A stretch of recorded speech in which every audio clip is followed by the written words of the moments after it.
Di tengah hidup kita yang jujur aja penuh banget sama tuntutan soal karir, keluarga, keuangan, pernah nggak sih kita berhenti sejenak dan benar-benar nanya, siapa atau apa ya yang sebenarnya jadi nomor satu di hidup saya?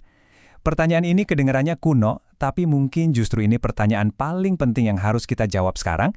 Yuk kita bedah bareng-bareng. Nah, ini dia, perintah pertama dari 10 perintah Allah. Singkat, jelas, dan wah, kuat banget maknanya. Anggap aja ini kayak pondasi utama sebuah bangunan. Kalau pondasi ini retak, semua yang dibangun di atasnya ya goyang semua. Mungkin kita mikir, menyembah Allah lain itu kan zaman dulu banget. Saya kan nggak punya patung emas di rumah. Tapi, gimana kalau ternyata berhala modern itu bentuknya bukan batu atau emas, tapi justru hal-hal yang kita kejar setiap hari? Ternyata, maknanya jauh lebih personal dari yang kita bayangin. Oke, untuk benar-benar paham, kita harus lihat dulu konteksnya. Ini bukan sekedar daftar peraturan yang kaku. Sama sekali bukan. Ini tuh lebih kayak undangan untuk masuk ke dalam sebuah hubungan yang dasarnya adalah kasih. Perhatiin deh, apa yang Tuhan bilang sebelum dia ngasih perintah apapun. Dia nggak mulai dengan kamu harus, tapi dia mulai dengan pengingat, aku loh yang udah nyelamatin kamu. Wah, ini mengubah segalanya. Jadi ini bukan soal aturan, tapi soal penyelamatan. Jadi, prinsipnya dibalik. Bukan taat dulu baru selamat. Tapi, karena kamu udah aku selamatkan, yuk hidup setia sama aku. Ketaatan kita itu bukan syarat untuk disayang, tapi respons dari hati yang, wow, terima kasih banyak. Oke, sekarang kita balik lagi ke pertanyaan awal. Kalau bukan patung, jadi Allah lain di zaman kita sekarang ini, bentuknya kayak apa dong? Definisinya tuh simple banget, tapi nusuk. Allah lain itu adalah apapun, ya, apapun yang kita taruh di singgasana hati kita. Sesuatu yang kita kasih otoritas, cinta, dan kepercayaan tertinggi, yang seharusnya cuma buat Tuhan. Dan yang bikin ini tricky, seringkali berhala modern itu justru hal-hal yang kelihatannya baik. Karir yang bagus, keuangan yang aman, pengakuan orang, atau bahkan ambisi pribadi.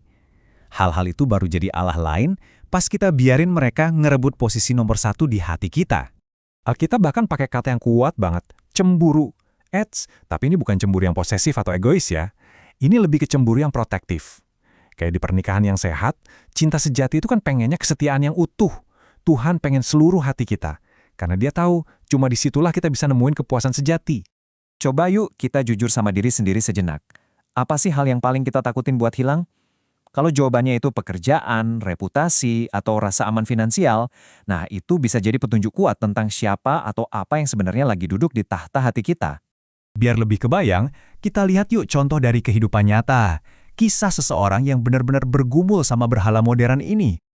Kenalin, namanya John Sung. Orang ini, otaknya encer banget, punya gelar PhD di bidang kimia, super cerdas, dan karir akademisnya udah pasti cerah banget. Bagi dia, prestasi itu segalanya. Tapi justru di puncak kesuksesannya, dia kayak disadarkan sama sesuatu. Dia tiba-tiba sadar kalau semua ilmu dan kebanggaan akan prestasinya itu ternyata udah jadi Allah lain di hidupnya, udah ngegeser posisi Tuhan. Keputusan dia setelah itu radikal. John Sung ninggalin semua gelarnya, ninggalin semua prospek karirnya, cuma buat melayani Tuhan. Dan dampaknya luar biasa. Dia dipakai Tuhan buat nyalain api kebangunan rohani yang nyentuh jutaan orang di seluruh Asia. Kisah John Sung tadi itu kayak cermin buat kita ya. Perintah pertama ini bukan teori kuno, tapi tantangan yang sangat personal dan relevan banget buat kita hari ini. Yuk kita tanya ke diri kita sendiri dengan jujur.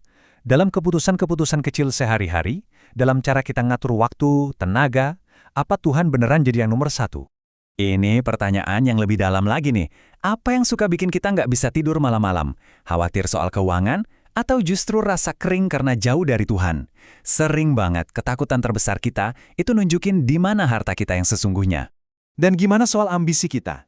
Jangan-jangan kita terlalu sibuk bangun kerajaan kecil kita sendiri sampai kita lupa nanya, Tuhan sebetulnya mau kita bangun apa buat kerajaannya? Tapi ini bagian baiknya. Saat Tuhan kita izinkan kembali jadi pusat, semuanya mulai beres. Keputusan-keputusan kita jadi lebih bijak. Prioritas kita jadi lebih jelas. Dan arah hidup kita akhirnya nemuin tujuan sejatinya. Jadi pada akhirnya, ini adalah soal pilihan. Ada dua jalan hidup yang bisa kita pilih, dan keduanya akan membawa kita pada dua kondisi hati yang beda banget. Pilihannya kelihatan jelas kan?